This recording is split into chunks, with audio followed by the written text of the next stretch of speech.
Ahmad Hassan Al Arabi साहब हमारे साथ मौजूद हैं, इंटरनेशनल रिलेशंस के expert. Thank you very much Ahmed for joining me in the program. Ahmed साहब, मुझे ये बताइएगा कि अब सूरत हाल जो है, व्हाट नेक्स्ट, इसके बाद क्या? न्यूयॉर्क के अंदर ले आए आप एक सॉवरन मुल्क के सदर को, आपने कहा अब हमने इनको यूएस के सिस्टम के हिसाब से ट्राई करना है. अब जो ऑयल का जो जितना भी क्रूड ऑयल का निजाम है, एक्सपोर्ट इंपोर्ट, ये सारा यूएस संभालेगा. तो क्या इसी तरीके से चलती रहेगी दुनिया? जी बहुत शुक्रिया. देखिए, दुनिया में बहुत तब्दीलियां आती हैं उस वक्त जब दुनिया का पॉलिटिकल सिस्टम और मॉडल चेंज हो रहा होता है.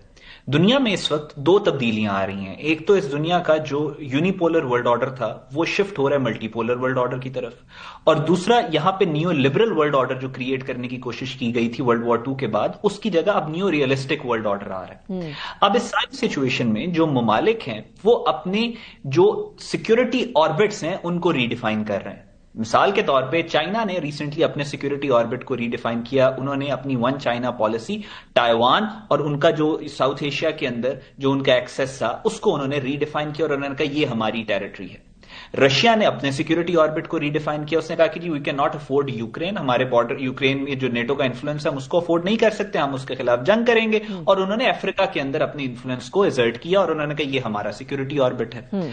इससे पहले यूएस का जो सिक्योरिटी ऑर्बिट था वो बहुत फैला हुआ था. मिडल ईस्ट के अंदर भी इनकी इन्वॉल्वमेंट थी, साउथ एशिया में भी थी, इनकी अफ्रीका में भी थी, यूरोप के अंदर तो वैसे भी थी. अब अमेरिका अपना सिक्योरिटी ऑर्बिट जो है वो रीडिफाइन कर रहा है. अच्छा, वो ये कह रहे हैं, इसमें आप 1999, 1998 में जो इनकी पॉलिसी थी कि हमने पूरी दुनिया के अंदर अपना इन्फ्लुएंस क्रिएट करना है, जिसको project of new American century कहते हैं, जिसमें डोनाल्ड रम्सफील्ड और रिचर्ड पर्ल और ये सारे लोग शामिल थे. वो जो प्रोसेस था इनका जिसपे इन्होंने मिडिल ईस्ट में भी अपना इन्फ्लुएंस एक्सर्ट किया और हर जगह के ऊपर, उससे अब अमेरिका रिट्रैक्ट कर रहा है. इसको कहते हैं स्ट्रेटेजिक रिट्रेंचमेंट. मतलब जब आप दुनिया से अपना इन्फ्लुएंस हटा के अपने घर के पास इन्फ्लुएंस को एक्सर्ट करना शुरू कर दें, ये अमेरिका की ओवरऑल पॉलिसी है इस वक्त. उसकी वजह क्यों आई ऐसी? एक तो मैंने बताया कि दुनिया के निजाम तब्दील हो रहे हैं. दूसरा, अमेरिका के अंदर इस वक्त $38 ट्रिलियन का अमेरिकन पे कर्जा है. अमेरिका में होमलेसनेस सबसे ज्यादा है इस वक्त. अमेरिका में जो फूड इनसिक्योरिटी है वो सबसे ज्यादा है. अमेरिका में ड्रग्स सबसे ज्यादा है. अमेरिका में शूटिंग स्कूल में सबसे ज्यादा और ये इमिग्रेशन क्राइसिस अपनी तारीख में सबसे ज्यादा है.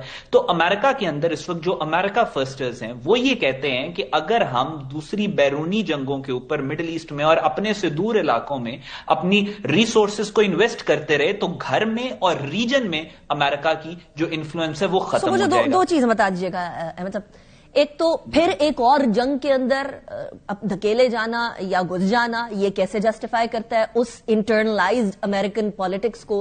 दूसरा ये कि क्या फिर हम इसको इस तरीके से लें कि जो बिगड़ती हुई फाइनेंशियल सिचुएशन है यूएस की, अब वो वेनेजुएला के तेल से सही करने की कोशिश की जाएगी?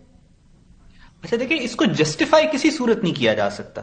मैं इसको जस्टिफाई नहीं कर रहा, मैं सिर्फ रीड कर रहा हूं आपके सामने सिचुएशन, ये पर्सपेक्टिव अपना दे.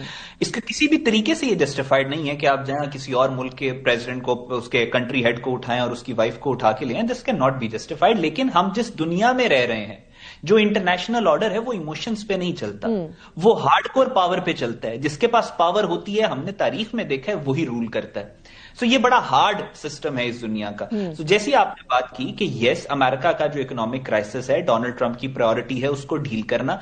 और वेनेजुएला के अंदर इस वक्त आपने देखा है पिछले 10 से 15 सालों के अंदर रशियन इन्फ्लुएंस बहुत ज्यादा हो गया था, और दूसरा जो चाइनीज इकोनॉमिक वो भी बहुत ज्यादा हो गया था. सो इन दोनों चीजों को अवॉइड करने के लिए अपने घर के पास उन्होंने ये एक्ट किया है.